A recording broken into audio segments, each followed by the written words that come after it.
नमस्कार साथियों, साधना IAS academy के यूट्यूब चैनल पर आप सभी का हार्दिक स्वागत है। चलिए आज देखते हैं राष्ट्रपति से संबंधित कुछ क्वेश्चंस, उनको देखेंगे और सीखेंगे किस तरह से क्वेश्चन राष्ट्रपति के आते हैं और किस तरह से हमें इनको सॉल्व करना होता है।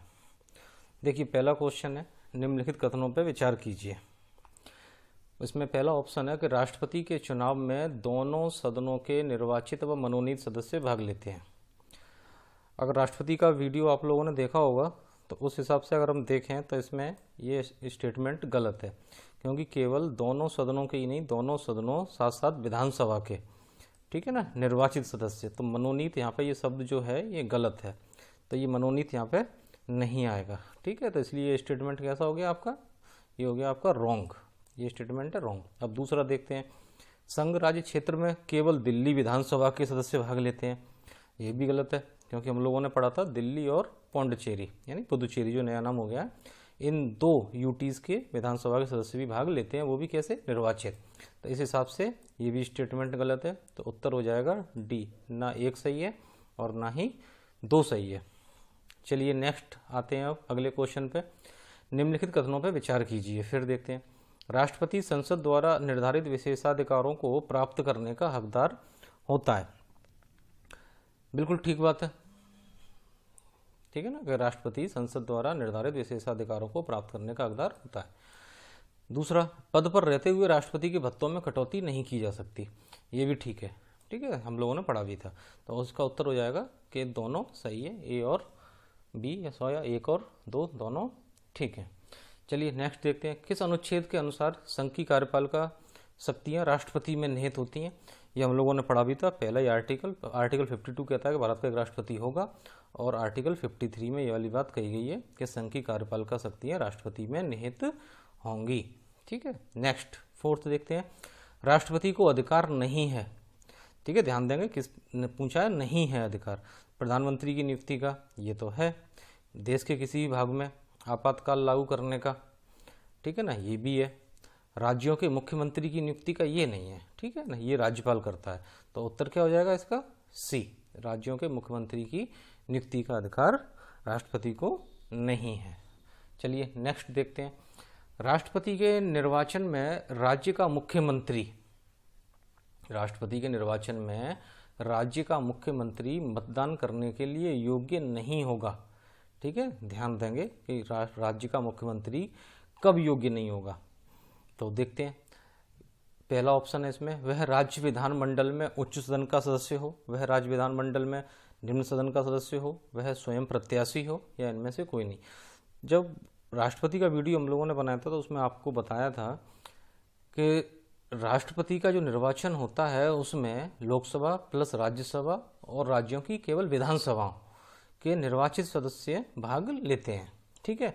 तो इसमें पहला ऑप्शन अगर हम देखें तो राज्य विधानमंडल का उच्च सदन, यानी ये बात की जा रही है विधान परिषद की, ठीक है, और विधान परिषद के सदस्य राष्ट्रपति के निर्वाचन में भाग नहीं लेते हैं। तो यही इसका उत्तर हो जाएगा पहला, कि यदि किसी राज्य का मुख्यमंत्री विधान परिषद का या विधानमंडल में उच्च सदन का सदस्य अगर है तो वह राष्ट्रपति के निर्वाचन में मतदान नहीं करेगा, ठीक है। नेक्स्ट देखते हैं, भारत के राष्ट्रपति के चुनाव मंडल के सदस्य होते हैं, मतलब राष्ट्रपति का जो इलेक्टोरल कॉलेज बनाया जाता है उसमें कौन कौन होते हैं। तो लोकसभा के चुने हुए सदस्य, बिल्कुल सही बात है। राज्यसभा के चुने हुए सदस्य, ये भी ठीक बात है। राज्य विधानसभा के चुने हुए सदस्य, ये भी ठीक है। राज्य विधानसभा के चुने हुए सदस्य, ये गलत है, ठीक है ना, विधान परिषद के भाग नहीं लेते हैं। तो उत्तर हो जाएगा इसका 1, 2 एंड 3, यानी कि सी, 1, 2, 3 सही है। चलिए नेक्स्ट क्वेश्चन की ओर, सातवां क्वेश्चन, भारत के राष्ट्रपति के बारे में निम्न में से कौन सा कथन सही नहीं है, ठीक है। सही नहीं वाली बात पूछिए, ध्यान देंगे इस पर, सही नहीं है। संसद का अटूट भाग है, बिल्कुल ठीक बात है। संसद की वह दोनों सदनों की चर्चा में भाग लेता है।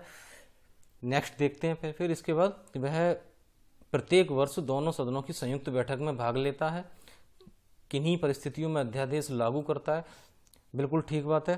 तो इसका उत्तर हो जाएगा आपका बी, वह दोनों सदनों की चर्चा में ये नहीं करता वो काम, ठीक है। ये काम महान्यायवादी का है, हम लोगों ने पिछली वीडियो में बनाया भी था, उसमें देखा भी था, ठीक है ना, आगे भी देखेंगे कि ये महान्यायवादी का काम है कि इसमें दोनों सदनों की चर्चा में वो भाग लेता है लेकिन मतदान नहीं करता है, लेकिन राष्ट्रपति ऐसा नहीं करता, ठीक है ना, वो दोनों सदनों की चर्चा में भाग नहीं लेता। संयुक्त बैठक होगी तो उसमें भाग लेगा क्योंकि बुलाता ही है, ठीक है, ध्यान रखेंगे, उनको संबोधन भी करता है। अध्यादेश लागू कर सकता है किसी भी परिस्थिति में, ये भी बात ठीक है। और संसद का अटूट भाग है, ये तो बात बिल्कुल ठीक है, क्योंकि संसद का मतलब ही राष्ट्रपति प्लस लोकसभा प्लस राज्यसभा होता है, ठीक। नेक्स्ट, निम्न में राष्ट्रपति किसकी नियुक्ति करता है, ठीक है, भारत के महान्यायवादी की, बिल्कुल ठीक बात है। कैग की, सही बात है। राज्यपाल की, बिल्कुल ठीक बात है, यानी उत्तर हो जाएगा इसका ए डी सभी। नेक्स्ट देखते हैं अब नमा क्वेश्चन, भारतीय संविधान के किस अनुच्छेद के तहत राष्ट्रपति पर महाभियोग चलाया जा सकता है। सिंपल सा क्वेश्चन, हम लोगों ने डिस्कस भी किया था, तो इसका उत्तर हो जाएगा, पता चल गया होगा आप लोगों को, बी, ठीक है, आर्टिकल 61। नेक्स्ट देखते हैं अब, एक विधेयक जो संसद में प्रस्तुत किया जाता है कौन सी प्रक्रिया के बाद अधिनियम बनता है, ठीक है, कि कोई भी कानून बनने से पहले वो विधेयक के रूप में रखा जाता है, ये आप लोगों को पता ही होगी। उसके बाद फिर क्या क्या प्रक्रिया होती है कि वो अधिनियम बन जाता है। देखते हैं, पहला स्टेटमेंट, जब वह दोनों सदनों के द्वारा पारित हो जाता है, जब राष्ट्रपति अपनी सहमति दे देता है, नेक्स्ट प्रधानमंत्री इस पर सहमति दे देता है, या उपरोक्त सभी। तो इसमें क्या हो जाएगा उत्तर, जब राष्ट्रपति इस पर अपनी सहमति दे देता है। तो 10वें का हो जाएगा आपका बी, ठीक है। नेक्स्ट देखते हैं 11वां क्वेश्चन, राज्यसभा और लोकसभा की संयुक्त बैठक किसके द्वारा आहूत की जाती है। आहूत का मतलब होता है बुलाई जाती है, ठीक है। तो अभी पिछले क्वेश्चन में हम लोगों ने डिस्कस किया ये, तो इसका उत्तर हो जाएगा आपका ए, राष्ट्रपति द्वारा, ठीक है, राष्ट्रपति बुलाता है। और लोकसभा अध्यक्ष क्या करता है, इसकी अध्यक्षता करता है, ठीक है, इस बात को भी ध्यान में रखेंगे। चलिए नेक्स्ट क्वेश्चन देखते हैं 12वां, 42वें संविधान संशोधन द्वारा राष्ट्रपति को मंत्रिपरिषद का सुझाव मानने के लिए बाध्य किया गया है, ठीक है, पहला स्टेटमेंट। दूसरा देखते हैं, एक मंत्री जो किसी एक सदन का सदस्य है दूसरे सदन की कार्रवाई में भाग नहीं ले सकता। देखिए ये वाली बात तो बिल्कुल ठीक है कि 42वें संविधान संशोधन द्वारा राष्ट्रपति को मंत्रिपरिषद का सुझाव मानने के लिए बाध्य कर दिया गया है कि मंत्रिपरिषद जो भी सुझाव देगी उसको राष्ट्रपति मानेगा। लेकिन दूसरा स्टेटमेंट जो है इसमें क्या गलती है कि एक मंत्री जो किसी एक सदन का सदस्य, मान लो कोई मंत्री लोकसभा का सदस्य है तो वो राज्यसभा की कार्रवाई में भाग ले सकता है, ठीक है, ये बात ध्यान रखेंगे। यहाँ पे लिखा है नहीं ले सकता, लेकिन मैं आपको बता रहा हूँ कि भाग ले सकता है, इसीलिए ये गलत है। लेकिन ये बात ध्यान रखेंगे कि दूसरे सदन में वो मतदान नहीं करेगा, ठीक है, ये ध्यान रखेंगे। तो इसका उत्तर क्या हो जाएगा, केवल एक सही है, ठीक है। नेक्स्ट आते हैं अगले क्वेश्चन की ओर, राष्ट्रपति लोकसभा को भंग कर सकते हैं, बिल्कुल ठीक बात है, कर सकते हैं, लेकिन कब, देखते हैं। मुख्य न्यायाधीश की सलाह पर नहीं, गलत। लोकसभा की सलाह पर नहीं, ठीक है। केंद्रीय मंत्रिमंडल की सलाह पर, ये ठीक हो जाएगा, हम लोगों ने पढ़ा भी है कि अभी उसके ऊपर ये भी है कि राष्ट्रपति जो भी है मंत्रिपरिषद मंत्रिमंडल इनकी सलाह पर ही काम करता है। तो केंद्रीय मंत्रिमंडल अगर सलाह देगा तो राष्ट्रपति लोकसभा को भंग कर सकता है। यहाँ पे एक बात ध्यान रखेंगे, केंद्रीय मंत्रिमंडल की जगह अगर यहाँ पे प्रधानमंत्री शब्द लिखा होता कि प्रधानमंत्री की सलाह पर, तो वो भी उत्तर आपका ठीक हो जाता, क्योंकि मंत्रिपरिषद का जो हेड है वो प्रधानमंत्री होता है। तो प्रधानमंत्री ही मंत्रिपरिषद की ओर से अपनी बात राष्ट्रपति के सामने या समक्ष रखता है। नेक्स्ट क्वेश्चन देखते हैं, राष्ट्रपति के चुनाव के संबंध में निम्न कथनों पर विचार करें।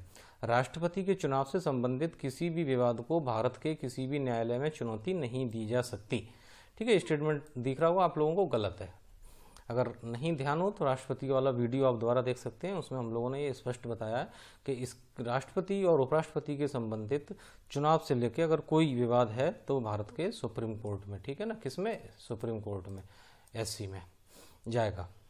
जब तक निर्वाचक मंडल पूरा नहीं होता तब तक राष्ट्रपति का चुनाव नहीं हो सकता, ये भी स्टेटमेंट गलत है, क्योंकि राष्ट्रपति का चुनाव जब मैंने आप लोगों को पढ़ाया था तो उसमें बताया था अगर किसी राज्य की विधानसभा उस समय सत्र में नहीं है या भंग चल रही है तो भी राष्ट्रपति के चुनाव पर कोई फर्क नहीं पड़ेगा। तो ये दोनों स्टेटमेंट आपके यहाँ पर गलत हैं, ठीक है, तो इसका उत्तर हो जाएगा दोनों गलत हैं। नेक्स्ट अगला क्वेश्चन देखते हैं, लास्ट क्वेश्चन, राष्ट्रपति अपना त्याग पत्र उपराष्ट्रपति या मुख्य न्यायाधीश को दे सकता है। देखिए यहाँ पे ये स्टेटमेंट ठीक हो जाता अगर यहाँ पे मुख्य न्यायाधीश शब्द नहीं होता, ठीक है, तो इसलिए ये स्टेटमेंट गलत हो गया। नेक्स्ट, राष्ट्रपति पर महाभियोग चलाने के लिए संसद के किसी भी सदन के 1/3 सदस्यों के हस्ताक्षर होना जरूरी है। देखिए यहाँ इसमें यहाँ पर गलती है, यहाँ अगर होता 1/4 तो ये ठीक हो जाता। राष्ट्रपति के चुनाव में भाग लेने वाले सभी सदस्य इसकी महाभियोग की प्रक्रिया में भी भाग लेते हैं। देखिए यहाँ पे राष्ट्रपति के चुनाव में भाग लेने वाले सभी सदस्य, अब इसको थोड़ा सा समझते हैं। राष्ट्रपति के चुनाव में मैंने आप लोगों को बताया था कि लोकसभा प्लस राज्यसभा के निर्वाचित प्लस राज्यों की विधानसभाओं के निर्वाचित सदस्य प्लस दिल्ली और पौंडीचेरी जो संघ राज्य क्षेत्र हैं इनकी विधानसभाओं के निर्वाचित सदस्य भाग लेते हैं चुनाव में। अब बात करें महाभियोग में, जबकि महाभियोग में क्या होता है, केवल लोकसभा और राज्यसभा के सभी सदस्य, ठीक है, ये ध्यान रखेंगे, लोकसभा और राज्यसभा के सभी सदस्य चाहे वो मनोनीत हों या निर्वाचित हों ये भाग लेते हैं। लेकिन यहाँ पे आप देख रहे हैं कि विधानसभा के सदस्य नहीं है, दिल्ली और पौंडीचेरी के भी सदस्य नहीं है, तो इसलिए ये स्टेटमेंट भी गलत हो जाता है। तो इसलिए इसका भी उत्तर हो जाएगा आपका डी कि कोई स्टेटमेंट ठीक नहीं है। ठीक है दोस्तों, तो ये थे राष्ट्रपति से संबंधित कुछ क्वेश्चन। उम्मीद है आप लोगों को पसंद आए होंगे, एक बार इनको आप जरूर ध्यान से देखें। ठीक है, अगले वीडियो में जल्दी मिलते हैं। वीडियो देखने के लिए बहुत बहुत धन्यवाद। चलिए आप लोग मस्त रहिए, पढ़ाई कीजिए, मिलते हैं नेक्स्ट वीडियोज़ में।